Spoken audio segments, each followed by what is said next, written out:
નમસ્કાર દર્શક મિત્રો, આપ નિહાળી રહ્યા છો N24 ગુજરાતી।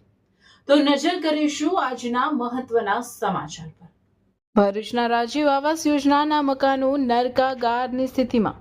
ભરૂચ ઝૂંપડામાંથી સ્વપ્નના મકાનમાં રહેવા આવેલ લાભાર્થીઓની કફોડી હાલત। ભરૂચ નગર સેવા સદન દ્વારા શહેરના જેવી મોદી પાર્ક નજીક બનાવવામાં આવેલ રાજીવ આવાસ યોજનાના મકાનોમાં પ્રાથમિક સુવિધાના અભાવના કારણે અહીં રહેતા લાભાર્થીઓ પારાવાર મુશ્કેલીનો સામનો કરી રહ્યા છે। ભરૂચના જેબી મોદી પાર્ક નજીક 10 વર્ષ પહેલા આવાસોનું નિર્માણ। રાજીવ આવાસ યોજના અંતર્ગત મકાનોનું નિર્માણ, મકાનોમાં પ્રાથમિક સુવિધાઓનો અભાવ, લાભાર્થીઓ નરકાગારની સ્થિતિમાં જીવવા મજબૂર બન્યા। ભરૂચ નગર સેવા સદન દ્વારા શહેરમાં જેબી મોદી પાર્ક નજીક બનાવવામાં આવેલ રાજીવ આવાસ યોજનાના મકાનોમાં પ્રાથમિક સુવિધાના અભાવના કારણે અહીં રહેતા લાભાર્થીઓ પારાવાર મુશ્કેલીનો સામનો કરી રહ્યા છે। ભરૂચમાં સ્લમ વિસ્તારોને નાબૂદ કરવા માટે સરકાર દ્વારા રાજીવ ગાંધી આવાસ યોજના અંતર્ગત શક્તિનાથ વિસ્તારમાં આવેલ જેબી મોદી પાર્કની સામે સાબુઘર નજીક આવાસનું 10 વર્ષ પહેલા લોકાર્પણ કરવામાં આવ્યું હતું, જ્યાં સ્લમ વિસ્તારમાં રહેતા ગરીબોને નગરપાલિકા દ્વારા આવાસોની ફાળવણી કરવામાં આવી હતી। નવા ઘરમાં સુખ સુવિધાના સ્વપ્ન સાથે ગરીબો રહેવા આવ્યા હતા, પણ સ્વપ્ન એ માત્ર સ્વપ્ન જ રહી ગયું હોય તેમ પ્રથમ દ્રષ્ટિએ લાગી રહ્યું છે।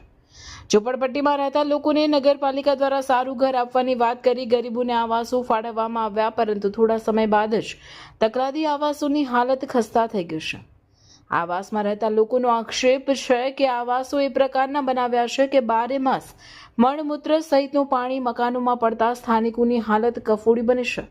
આ ઉપરાંત સફાઈ, પાણી અને લાઇટ સહિતની પ્રાથમિક સુવિધાઓનો પણ અભાવ જોવા મળી રહ્યો છે। આ અંગે આમ આદમી પાર્ટીના પ્રમુખ પિયુષ પટેલે તંત્ર પર પ્રહાર કર્યા હતા। તેઓએ જણાવ્યું હતું કે લગભગ 19 કરોડના ખર્ચે નિર્માણ પામેલ આવાસની કામગીરીમાં શાસક ભાજપ અને વિપક્ષ કોંગ્રેસે મળી ભ્રષ્ટાચાર આચર્યો છે। સરકાર ગરીબોને સુવિધા આપવામાં નિષ્ફળ નીવડી છે। આ અંગે નગર સેવા સદનના ચીફ ઓફિસર હરીશ અગ્રવાલે મકાનોના ડ્રેનેજ લાઇન, મકાનોમાં મળમૂત્રનું પાણી પડવા બાબતે એન્જિનિયરો સાથે વાતચીત કરી યોગ્ય પગલાં લેવાનું અને કોન્ટ્રાક્ટર સાથે વાતચીત કરી આગામી દિવસોમાં લાભાર્થીઓની સમસ્યાનું નિવારણ લાવવાનું રટણ કર્યું હતું। ઝૂંપડામાંથી પોતાના સ્વપ્નના ઘરમાં રહેવા આવેલા લાભાર્થીઓ ફરી એક વખત નરકાગારની સ્થિતિમાં જીવવા મજબૂર બન્યા છે। ત્યારે જોવાનું રહેશે કે સરકાર દ્વારા ગરીબોની સમસ્યાનું નિરાકરણ લાવવામાં આવે છે કે નહીં। હા, અમારા મકાન તઈથી ઉલટા અમારા મહેલ તોડીને મને ઝૂંપડપટ્ટી તો આવેલી છે। તે બી અમે રહેલા છે। શું કરીએ સાહેબ? બસ આટલી વિનંતી કરું છું કે અમારો આવીને તમે અમારા ઘરનું સુધારો કરી જાઓ ને અમારા જે પૈસા બી અમે 70,000 રૂપિયા ભર્યા છે, 70 તો નથી ભર્યા પણ અડધા અમે ભરેલા છે। તેની બી સુવિધા કરો। અમારા પૈસા અમે કઈ ગરીબ માણસ લેવા જઈએ તો મહિનાના 1100 રૂપિયા ભરવાના। આવા મકાન અમે કેવી રીતે ભરી શકીએ? અમે કેટલી વખત કીધું કે અમે હપ્તા આપવા તૈયાર છે, પણ એ લોકો કે ના તમે પેલા હપ્તા ભરો પછી અમે સુવિધા કરીએ। પણ કેવી રીતે અમે હપ્તા ભરીએ? અમે હપ્તા ચાલુ કરો તો અમે અમારા સુવિધા કરો। અમે ના નથી પાડતા કે નથી ભરવાના હપ્તા, અમે હપ્તા ભરવા તૈયાર જ છે સાહેબ। આજે અમારા લોકડાઉન વચના અમારા હપ્તા એક લાયકા અમારે કઈ લોન લેવી હોય તે બી અમારી લોન નથી લેવાતી। અમારું એ બતાવે છે, हमारा रिजल्ट खराब कर लोग ने। मेरा नाम आयक और प्रीतम सिंह सिकलीगर है। साबूगढ़ में हमारी झुपड़पट्टी थी। पहले हम कसक में रहते थे, कसक में से हमारे को साबूगढ़ में झुपड़पट्टी दिया, साफ सुफ करके हमने अच्छा सुविधा के हमारे झुपड़े की। फिर बाद में बोले कि अपार्टमेंट लो आप। फिर आनंदन बेन पटेल ने वहाँ पे बुलाया स्टेट पे, वहाँ पे हमको चाबी दिया। बोले कि आपका मकान अच्छा है, ऐसे मकान कहीं मिलेगा नहीं। वो मकानों में हम रहने आए तो कुछ सुविधा ही नहीं है वो मकानों के अंदर। उसमें पानी गिरता है, फिर वो गटर का पानी 24 घंटे चालू है, पीने का सगवड़ नहीं पानी की, कोई एकदम ऊपर पानी नहीं चढ़ता है। हम मोटर से पानी खींचते हैं लाइट बिल जला के। हम उसे कैसे करेंगे? पैसे बोले कि हफ्ता भरो, हफ्ता कैसे भरेंगे हम लोग? उसमें कुछ सुविधा ही नहीं है। और हमको जब बोला ना, चाबी दिया था जब के बोले कुछ भी हफ्ता नहीं लगेगा, खाली 70,000 भरने का आएगा आपको लोग को। तो 70,000 के ऊपर हमारे को लोन चढ़वा दिया वो लोगों ने। फिर बोले कि 1100 रुपया हफ्ता आएगा भरने के लिए। फिर वो हमारे को सीधा नहीं किया, तो हमने 1100 भी बंद कर दिया। 15,000 रुपया भरा हमने। उसके बाद में फिर हमारे घर की सीधा ने गटर है, फिर पीने का पानी नहीं आता है हमारे नलों में। फिर वो गटर का पानी ऊपर से गिरता है छत पे से, किस तरह हम रहे? हमारे बच्चे बीमार होते हैं छोटे छोटे सब। आखी चाली में गटर है, आखी चाली में कचरा पेटी सब डालते हैं। बस ये विनती है અત્યારે ભરૂચ શક્તિનાથ વિસ્તારના જેબી મોદી પાર્કની બિલકુલ સામે જાબુગઢ વિસ્તારમાં અમે ઊભા છે।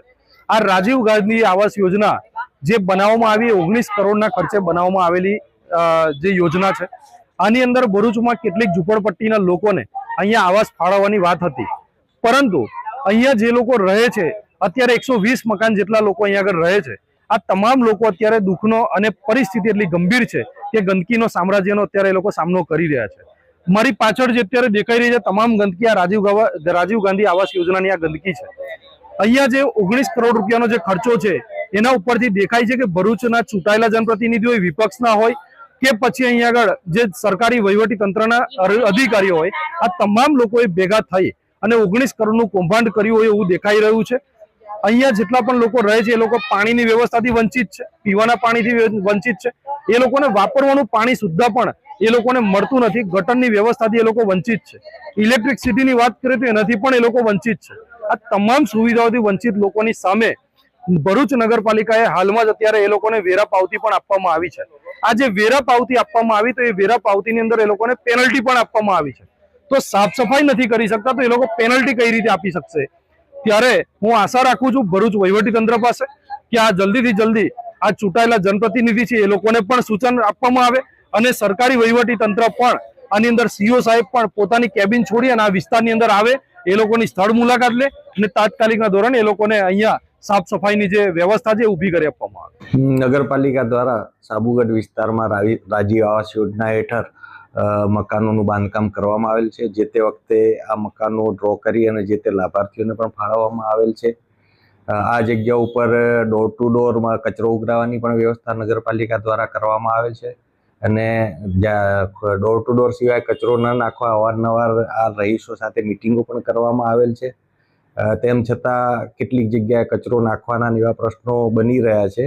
એ બાબતે અમે સફાઈ માટે થોડી સઘન સફાઈ બી કરીશું અને ડોર ટુ ડોરમાં જ બધા કચરો આપે એ માટે મિટિંગ કરી એ લોકોને જાગૃત પણ કરીશું। સાથે સાથે અંદર જે ઇન્ટરનલ રોડ રસ્તા બનાવવાની જે જરૂરિયાત જણાય છે એના માટે નગરપાલિકાએ ગ્રાન્ટમાં એનું આયોજન પણ લીધેલ છે અને ટૂંક સમયમાં એ કામ કરવામાં પણ આવશે। સર, મોટા પ્રમાણમાં મકાનો ખાલી છે, દરવાજા ચોરાઈ ગયા છે, ડ્રગ્સના ઇન્જેક્શનો પડેલા છે, દારૂની ખાલી બોટલો પડેલી છે, શું માનો? એમાં નગરપાલિકાએ ડ્રો કરી અને સુપ્રત જે તે લાભાર્થીઓને મકાન આપી દીધેલ છે, પરંતુ અનુભવ એવો લાગે છે કે અમુક લાભાર્થીઓ એમાં રહેવા આવ્યા નથી અથવા તો પછી એ લોકોએ ત્યાં સ્વીકાર્યું નથી કબજો, એના કારણે કદાચ આ પ્રશ્નો છે પણ અમે સોલ્યુશન કરીશું। સર, મકાન રહેવા લાયક નથી એટલે લોકોએ બીજી ઝૂંપડપટ્ટી બાજુમાં ઊભી કરી દીધી, શું માનો છો? ના, ઝૂંપડપટ્ટી બાજુમાં ઊભી કરી એવું નથી, ઝૂંપડપટ્ટી કદાચ પહેલાથી હશે, ત્યાં મકાનો સુપ્રત પણ કર્યા છે, પરંતુ એ લોકો કબજો નહીં લે અને રહેવા નહીં આવે, મેન્ટેનન્સ નહીં થાય, એના કારણે કદાચ કોઈ પ્રશ્નો હોઈ શકે એની અંદર।